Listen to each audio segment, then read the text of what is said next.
السلام علیکم ورحمۃ اللہ وبرکاتہ۔ میں ہوں مولانا عطاء الرحمن۔ آج ہم مطالعہ قرآن حکیم 11ویں جماعت کے لیے سورہ بقرہ کی تیسری سبق کی مشق کریں گے انشاءاللہ تعالیٰ۔ اگر آپ ہمارے چینل پر نئے ہو تو اس کو سبسکرائب کریں اور بیل آئیکن کا بٹن دبائیے تاکہ ہماری نئی آنے والی ویڈیو آپ کو بر وقت موصول ہو۔ اب ہم مشق کے سوالات حل کرتے ہیں۔ بسم اللہ الرحمن الرحیم۔ عزیز طلبہ و طالبات، آج ہم سورۃ البقرہ کی تیسری سبق کی مشقی سوالات حل کریں گے۔ پہلا سوال ہے خالی جگہ پر کرے۔ اس میں پہلا سوال خالی جگہوں میں پہلا سوال ہے آیات 87 تا 96 میں بنی اسرائیل نے کہا کہ ہمارے دل غلاف میں بند ہیں، قلوبنا غلف۔ اس طرح خالی جگہوں میں غلاف، یہ پہلا سوال تھا، یہ لفظ آتا ہے۔ دوسرا آیات 87 تا 96 میں اللہ تعالیٰ نے بنی اسرائیل پر ان کے کفر، یہ خالی جگہ میں اس لفظ درست لفظ ہے، کی وجہ سے لعنت کر دی۔ 3 نمبر سوال ہے آیات 87 تا 96 میں بنی اسرائیل نے اللہ کو چھوڑ کر بچھڑے کو معبود بنا لیا تھا۔ 4 نمبر آیات 97 تا 103 میں قرآن حکیم پہلے کتابوں کی تصدیق کرتا ہے۔ 5 نمبر آیات 97 تا 103 میں ہاروت اور ماروت 2 فرشتے تھے۔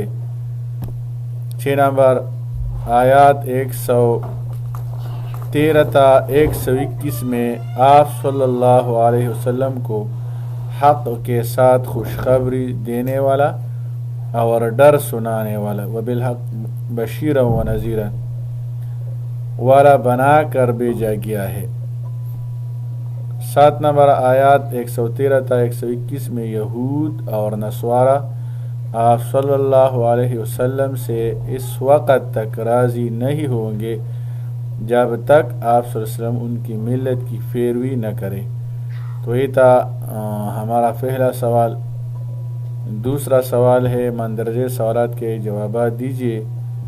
نمبر 1 سوال ہے آیات 83 تا 86 میں کتاب اللہ کی بعض باتوں کو ماننے اور بعض باتوں کو نہ ماننے والے کی دنیا اور آخرت میں کیا سزا بیان کی گئی ہے؟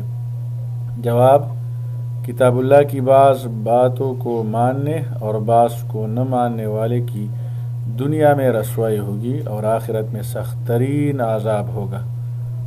دوسرا سوال ہے اس میں مختصر سوالات میں آیات 83 تا 86 کے آغاز میں اللہ تعالیٰ نے بنی اسرائیل سے کیا عہد لیا؟ جواب: اللہ تعالیٰ نے بنی اسرائیل سے پختہ عہد لیا تھا کہ تم اللہ کے سوا کسی اور کی عبادت نہ کرنا اور والدین کے ساتھ اچھا سلوک کرنا اور رشتہ داروں اور یتیموں اور مسکینوں سے بھی اچھا سلوک کرنا اور لوگوں سے اچھی بات کہنا اور نماز ادا کرنا اور زکوٰۃ ادا کرنا کا عہد لیا گیا تھا۔ سوال نمبر 2 ہو گیا۔ تیسرا سوال ہم نے یہاں لکھا ہے۔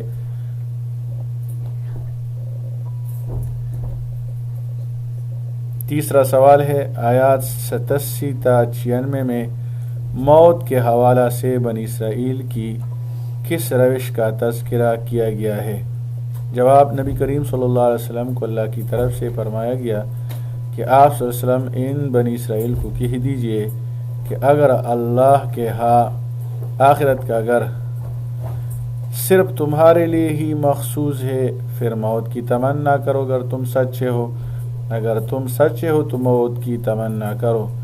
تو یہ لوگ ہرگز بھی اس کی تمنا نہ کریں گے ان اعمال کی وجہ سے جو ان کے ہاتھوں نے آگے بھیجے ہیں، بما قدمت ایدیہم، جن کے ہاتھوں نے آگے بھیجے ہیں، اس کی وجہ سے وہ موت کی تمنا نہیں کریں گے، بالکل نہیں کریں گے، ہرگز نہیں کریں گے۔ تو یہ تھا آج کا ہمارا سبق۔ 3 سوالات ہم نے حل کیے اور باقی جو رہ گئے ہیں 4 سوالات اس میں اور بھی باقی ہے۔